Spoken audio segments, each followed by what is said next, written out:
If you can read this, go ahead and make the banana muffins with me. Otherwise, I'll walk you through the steps. Yes, that's why I text.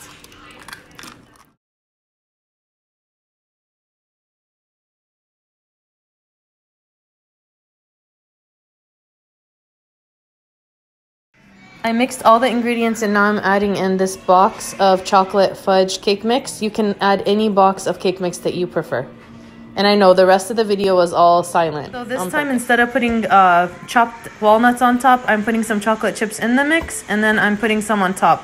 Don't over mix this, just make sure it's all blended together. And now that it's all mixed, I'm gonna be putting it inside of this cupcake tin. I'm gonna spray it with the baking spray and bake them for 12 to 15 minutes, or at least until the toothpick comes out. I'm using this cookie scooper just to make sure that they're all about the same size. And that's it. I'm gonna top them with some chocolate chips and pop them in the oven.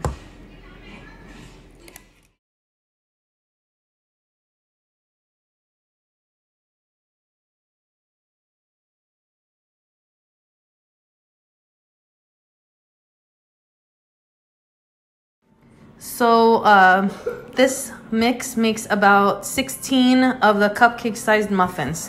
This is 4 that are left, they're waiting to be baked. Just a little sneak peek of my easy muffins. Yum yum.